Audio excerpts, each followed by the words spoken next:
In the wilds of Utah, 4 trucks are muscling their way through record snowfall on a week-long product testing expedition. At the halfway point, the Hemi-powered test Jeep is performing flawlessly. So you're coming out from camp, and I've switched into the Brute for a little bit of time behind the wheel on this vehicle. Today, Sinway had hoped to finally enter Canyonlands National Park, but the gate at Elephant Hill is still closed. Now, they will only be able to get as far as Beef Basin before having to backtrack. With Elephant Hill closing, our biggest challenge is going to be fuel. We've got to make it over Elk Ridge, and Elk Ridge is probably another 2,000 to 3,000 feet higher in elevation than where we're at now. Every decision is kind of based on, all right, do we have the fuel to keep doing this? Do we have the fuel to go down this road? What are our contingency plans when a truck runs out of gas? We're dealing with 10 to 12 inches of snow right now. And so our fuel consumption's going up considerably.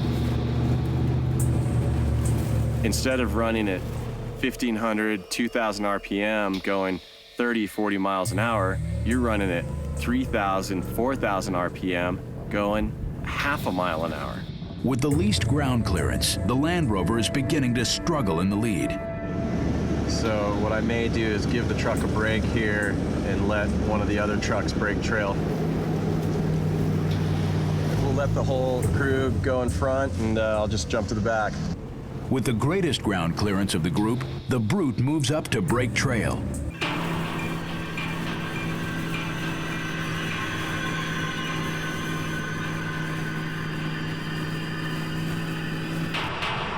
For a while, the truck's huge tires cut through the snow without much trouble.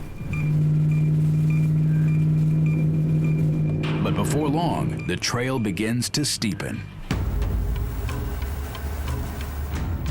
I'm going as fast as the conditions will let me go. The snow in particular is very loose and dry, so it's not packing and giving the traction that you would typically see. I was hoping we'd be making better time than this. It's gonna make for a late night.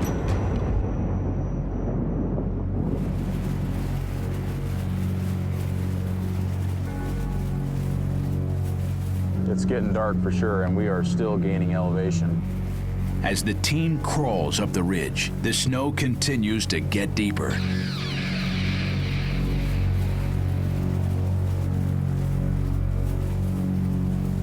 Soon, the Brute is no longer able to tractor through the drifts as before.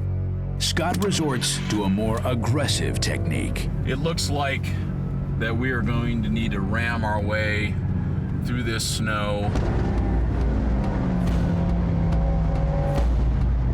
So I've got into a little routine here where I do a short punch through to kind of knock down the berm, and then I back up further and gain some speed.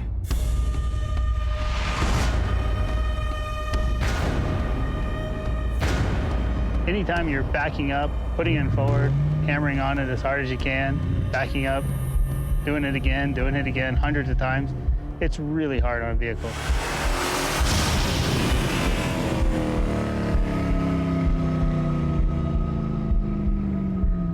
It honestly looks like we're at about the halfway point, but we've got the hardest part of the road ahead of us. For the next few miles, the trail zigzags through steep switchbacks alongside a sheer drop-off. Any mistakes here could cause the truck to slide off the edge. Off to the passenger side right now, we've got quite a drop-off. Even though it looks a little bit deeper over here on the left, I'm moving my way towards the hillside because I don't want to slide towards this edge. Worst case scenario out here is, death. There's no question about it.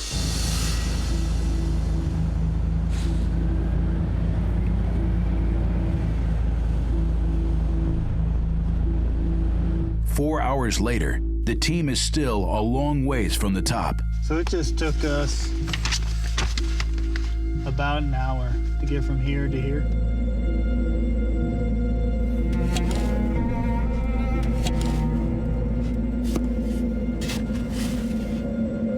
as they begin their 17th hour on the trail, fatigue is creeping in. In total, we have 900 feet more to go up. It's a major struggle. Yeah. So why don't we, what do you think about camping here tonight? Get a Right fire where we're going. at right now. Right where we're at. Get a fire going. Tomorrow we'll put the 5 gallons of fuel in the brute and see where we can get to. Or do we go for another hour?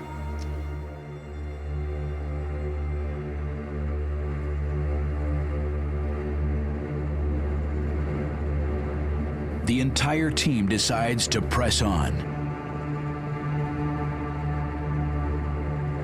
and continue the long, torturous climb to the top.